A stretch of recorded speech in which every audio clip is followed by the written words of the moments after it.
आज अंतर्राष्ट्रीय महिला दिवस है। ये प्रत्येक वर्ष 8 मार्च को मनाया जाता है। आज की थीम है तेजी से कार्रवाई करें, एक्सीलरेट एक्शन। हर वर्ष की थीम होती है तेजी से कार्रवाई।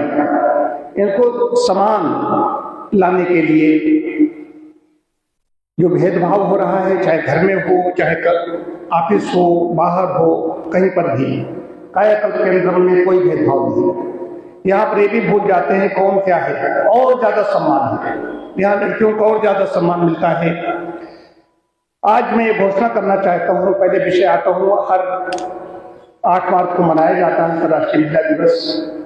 पहली आवश्यकता है अच्छा स्वास्थ्य। स्वास्थ्य की हम बात करते ही हैं। स्वस्थ रहे बिना मनुष्य कुछ नहीं कर सकता है। महिलाओं का स्वास्थ्य जितना ही अच्छा होगा, उन पर पूरी जिम्मेदारी होती है, चाहे उनकी संतति हो, चाहे और जो पुरजन है उनकी जिम्मेदारी होती है। तो वो जितनी ज्यादा तन मन से स्वस्थ रहेंगी, स्वास्थ्य मतलब होता है शारीरिक और मानसिक स्वास्थ्य, उतना ही वो घर अच्छा होगा, परिवार अच्छा होगा। महिलाएं जाग रही हैं, बहुत अच्छा काम कर रही हैं, लेकिन और ज्यादा जागने की आवश्यकता है, जागरूक होने की आवश्यकता है। नारी अगर सो गई, वो जागती रही सदैव। मैंने पहले भी कई बार कहा है कि जब बात स्त्री पुरुष की आती है तो पुरुष अपने को ऊपर रखना चाहता है, ये स्वभाव है। लेकिन ऐसा नहीं है कि आज हम सुरक्षित हैं तो इन नारियों की वजह से, मातृशक्ति की वजह से सुरक्षित पाते हैं। जब यहाँ पर मुगल आए तो पुरुष वैसी वेशभूषा पहनने लगा, वैसी दाढ़ी रखाई, वैसी भाषा बोलने लगा। लेकिन महिलाएं अपनी भाषा और उनकी वेशभूषा, उनकी अपनी वही पहनती रही। जब अंग्रेज आए तो हम लोगों ने कोट पैंट, मैं भी कोट पैंट पहने खड़ा हूं, लेकिन टाई नहीं लगाता हूं। टाई लगाई, कोट पैंट पहना, टाई लगाई और अंग्रेजी बोलने लगे। लेकिन वो अपनी भाषा भूषा अपनाए रही।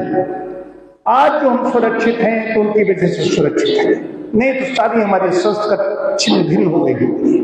भारतीय संस्कृति रक्षा की है तो उसमें महिलाओं का, मातृशक्ति का बड़ा योगदान है।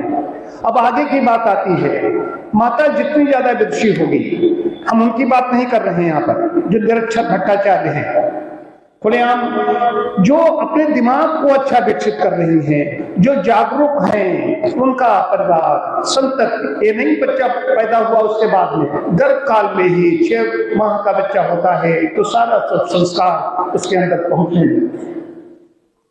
नारी अगर जागरूक हो जाए तो राष्ट्र बहुत आगे जाएगा। नारियां सिर्फ मोबाइल अब उनके हाथ में है, टीवी हाथ में है, टीवी है, उसका उन्होंने देखा, वही उनको ज्ञान मिल रहा है। वो ज्ञान ठीक नहीं है, वो ज्ञान नहीं है, वो जानकारी है, काल्पनिक है, पुस्तकों में भरा हुआ है। कितने पुस्तकें पढ़ते हैं, वो स्वयं मोबाइल लिए बैठे हैं, उनके बच्चे मोबाइल लिए बैठे हैं, वही संस्कार जारी है। तो करना क्या है, इसमें मैं आज ये कह रहा हूं, बाकी सब लोग अपने करें, लेकिन कायाकल्प में लड़कियों के लिए जो वयस्क हैं 18 वर्ष से ऊपर की, उनके लिए यज्ञ, योग की निःशुल्क व्यवस्था होगी, लेकिन उनको मैं स्टाइपेंड भी दूंगा। जो यहाँ पर सीखने के लिए लड़कियां आएंगी, जिनके 18 वर्ष से आयु अधिक है, 18 वर्ष से इससे अधिक आयु है उनकी, और जो रुचि लेती हैं इसमें, जो उसमें जिनके संस्कार अच्छे हैं, संस्कारित हैं, जिनका चरित्र अच्छा है, उनसे जो भी 10-12 लड़कियों के लिए मैं व्यवस्था करने जा रहा हूँ कि वो यहाँ पर आए और उनको 300 रुपये महीने स्टाइपेंड में दूंगा। इसका कि वे यहाँ पर यज्ञ सीखेंगी, हवन सीखेंगी, बॉक्सिंग यहाँ पर करेंगी। आज लड़कियों ने बॉक्सिंग की। यहाँ पर योग की कक्षा हमारे यहाँ दिवाली बहुत कुशल है योग की। हम एक कक्षा ही चला सकते हैं, लेकिन स्टाइपेंड उनको मैं दे करके, एक शाम चाहेंगे शाम को और सुबह चाहेंगे तो सुबह। अच्छा, सुबह सब लोग करते हैं, साथ में ही वो सब लोग करेंगे, मैं भी वहां पर रहूंगा। तो पूरा यहाँ पर वेद की कक्षा होती है, उनको यहाँ पर बहुत वहां पर आए और इसका लाभ लें। ये भी मैं आज कह रहा हूं, मैं वीरांगना बनाना चाहता हूं, जो यहाँ से निकल कर जाएंगे हमारे यहाँ बैठे हुए स्थिति निर्माण करना चाहता हूं। तो वेद उपनिषद यहाँ कक्षाएं तो चलती रहती हैं, तो नारी जागरूक हो, उसके बुद्धि में पांडित्य हो, तो राष्ट्र उन्नत करेगा। घर परिवार से ही राष्ट्र बना हुआ है, समाज बना हुआ है, एक बहुत बड़ी आवश्यकता है। इसी के साथ मैं अपनी बात समाप्त करता हूं। डॉक्टर शरद कुमार जी यहाँ पर उपस्थित हैं, मैं उनसे आग्रह करता हूं कि वे अपने विचार प्रकट करें। ताकि आपको पता ही है कि आज हम लोग किस लिए उपस्थित हुए हैं। इसी बहाने हम लोगों को नारियों को सम्मान, नारियों के प्रति उत्कृष्टता, नारियों की अच्छी बातें बताना, ये एक हम लोगों की सौभाग्य मिला हुआ है। और हम तो इस धरती से हैं जहाँ नारियों की सदैव पूजा हुई है। हमारे भारत में ऐसी संस्कृति रही है कि नारी को देवी माना गया है। और हमको जब शक्ति की जरूरत हुई तो हमने दुर्गा जी की आराधना करी, जब हमको धन की जरूरत हुई तो हमने माँ लक्ष्मी की आराधना करी, जब हमको विद्या चाहिए तो हमने सरस्वती जी की आराधना करी। तो हम हर तरह से इसको स्त्री को माँ के रूप में मानते हैं और उसी से बहुत कुछ प्राप्त करते हैं। जिस घर में स्त्री की इज्जत होती है उस घर में सब कुछ सुख संपन्नता बनी रहती है। और हम स्त्री कहाँ किसी से कम है, चाहे हमारा भारोत्तोलन हो, चाहे कुछ भी हो, हर जगह मेडल ला कर उन्होंने लाइन लगाई हो, चाहे दौड़ हो।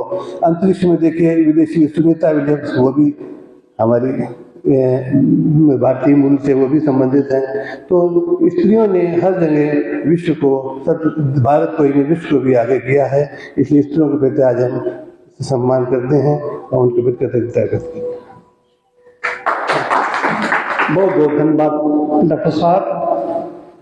स्त्री पीछे नहीं है, लेकिन उस पर भार ज्यादा है। घर का भी काम है, बाहर का भी काम है, और बड़ी जिम्मेदारी से काम करती हैं। तो इसके लिए वे अपने स्वास्थ्य को अच्छा बनाएं। व्यायाम बहुत आवश्यक है। कई बार मैंने देखा है, वो कहती है महिलाएं कि हम तो दिन भर लगे रहते हैं, दिन भर काम करते हैं। वो काम नहीं, आपने अपने लिए कितना काम किया। आप अपने शरीर के लिए से स्वार्थी बन जाइए। आपका स्वास्थ्य एक पहला मित्र है, हमारा शरीर, तब बात बनेगी। इसी के साथ ये सभा समाप्त होती है। ओम शांति शांति शांति। अंतर्राष्ट्रीय महिला दिवस की सभी को बहुत बहुत शुभकामनाएं।